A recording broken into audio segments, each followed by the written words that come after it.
up? Shane from Team Fly Halo. I was just heading out this morning to take a little flight, and wasn't really planning on recording it, but this morning I kind of jumped on YouTube and just wanted to check out what was on there for paramotor videos, and couldn't help but notice there isn't that many.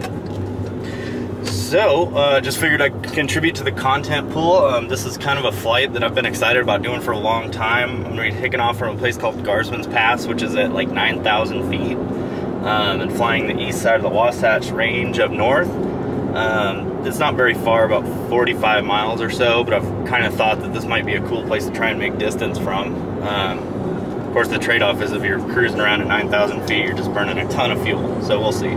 I'd been waiting for a 28-meter wing, but today looked really good, and I need to go up to Ogden Valley anyway and go boating with the girlfriend, so figured I'd have her meet me up there. So I'm going to try it on a 23, so it could be interesting. We'll see. This is it, Guardsman's Pass. Got a nice little cliff launch here. It's blowing right up. Should be a relatively easy launch, even on a 23, but just with wind there, it's kind of scary. You get blown back into the canyon, it's gonna be a bad day, so let's see what happens. Get my stuff ready and see how the weather holds. Alright, just about ready to take off. I warmed the motor up, go gas it up and go.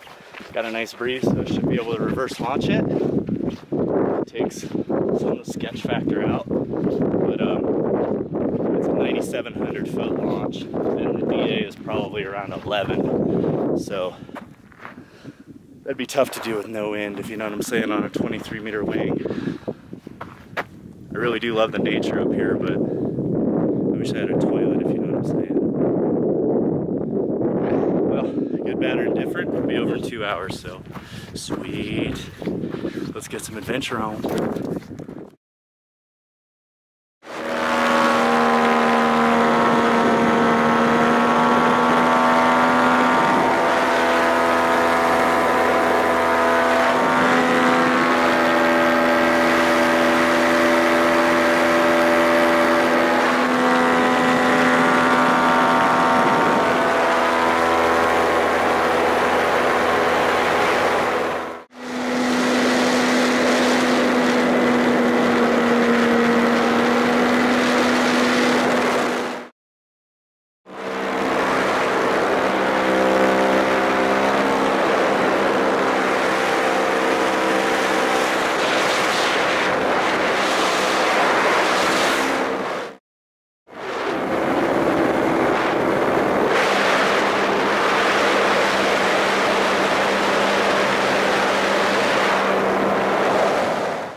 Alright, well that pretty much wraps up that day.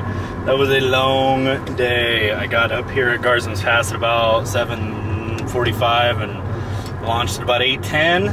I got to my destination at about 9:20 or so, 9:30. I can't believe how well it did. I launched from 9,700 feet and was cruising at one point at like 11.2. down to about 10,000, but averaging like 10,000 foot cruise, down as low as 9,500, and then just kind of went on a long glide the last 5 miles. And that, when I landed, I had only burned, I think, 1.5 gallons, maybe like 1.6. That's pretty good for an engine to cruise for. It took 1 hour and 22 minutes, I think. Cruised at 10,000 feet for that long on a 23-meter wing. So between the wing and the engine, I'm really pretty happy with that combo. I think that Monster Plus is probably one of the more fuel-efficient engines I've flown so far. I'd have to go fly it against the Thor 200, but I'm not going to get another Thor 200 and do that. So, as far as I'm concerned, that's the most fuel-efficient engine we deal with. So, definitely more efficient than the regular Monster. Yeah, I think next time I do that flight, I'm going to try for Logan, which is probably another 30 miles or so, and actually empty the tank out. And yeah, that was a blast. Flew up there, had coffee with a friend, landed right by his house, hung out for an hour.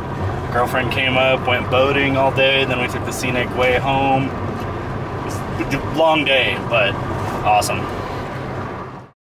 Oh yeah, just one more thing I wanted to add, because I don't think I really mentioned this, but even though that flight kind of seems big, was long, and it was like a high takeoff and all that stuff, there was not, like, the entire way it was totally not bumpy.